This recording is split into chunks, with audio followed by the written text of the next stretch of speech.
আসফাকুল্লা নাইয়ার পর এবার স্ক্যানারে কিঞ্জল নন্দ। আরজিকর আন্দোলনের অন্যতম মুখ চিকিৎসক কিঞ্জল নন্দ। কিঞ্জলকে নিয়ে তথ্য জানতে অধ্যক্ষকে রাজ্য মেডিকেল কাউন্সিল চিঠি পাঠিয়েছে।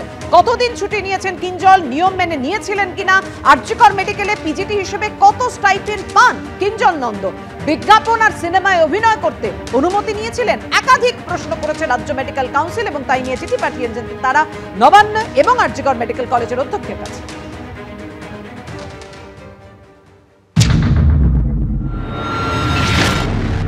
এখনো পর্যন্ত আমাকে কর্তৃপক্ষের কাছ থেকে কিছু জানতে চাওয়া হয়নি। আমি নিজে চিঠিটা এখনো দেখিনি, তবে ওনারা জানতে চেয়েছেন, সেই উদ্দেশ্যকে আমি সাধুবাদ জানাই। এবং আমি এটুকু বলতে পারি, আমি কোনো নিয়ম বহির্ভূত কোনো কাজ করিনি।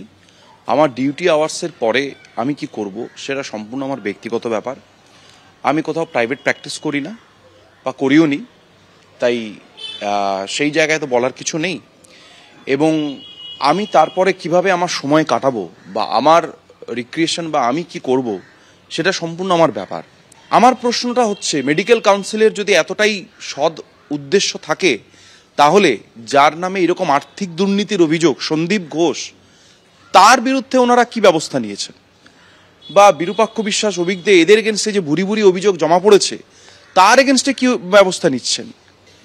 এবং ওনারা বলেছেন আমার আইটি ফাইল করে দেখে নেবেন কি হয়। মানে ওনারা দেখলে সেটা খুব হাসি পাবেন ওনারাই ভাবেন, এ বাবা কি করলাম।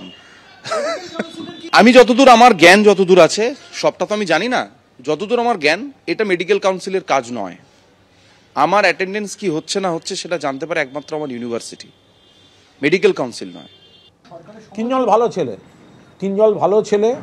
কিঞ্জল দীর্ঘদিনের নাটক করেন, মানে আমি ওর নাটক নিজে দেখেছি। যে কোনো পরিস্থিতিতে, যে কোনো মুহূর্তে, যে কোনো অভিনয়, যে কোনো সংলাপ পরিস্থিতি অনুযায়ী যে কোনো জায়গায় ও করে দিতে পারে। ও ভালো মানে অভিনেতা।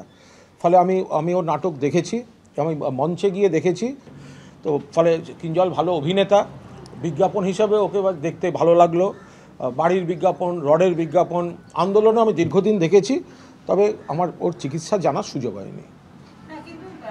আরে জুনিয়র ডক্টরদের কমপ্লেন আমরা কেন বলবো? সেটা রাজনীতির বিষয় নয়।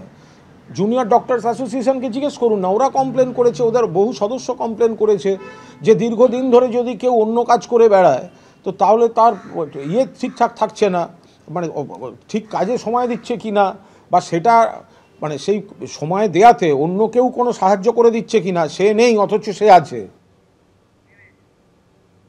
আরজিকর কাণ্ডে অভয়ার পরিবারের নিশানায় প্রাক্তন councillor Sanjib Mukhopadhyay. DC north যখন টাকা নিয়ে আসেন, সঞ্জীব মুখোপাধ্যায় নিজে তাকে আমাদের ঘরে নিয়ে আসেন, বিস্ফোরক দাবি করেছেন নিহত চিকিৎসকের বাবা।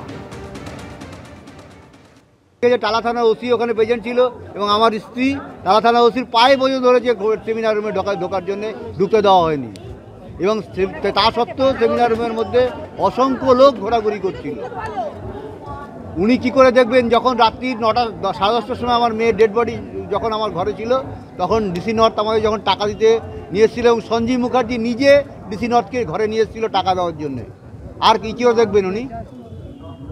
তাহলে নির্মল ঘোষ, সঞ্জীব মুখার্জি, সোমনাথ, এই নামগুলো, এদের শাস্তি চাই। জজ সাহেব নিজে ইন্ডিকেট করে দিয়েছেন যে এরা কেন এত উদ্যোগ নিয়ে দেহটাকে পুড়িয়ে দিল।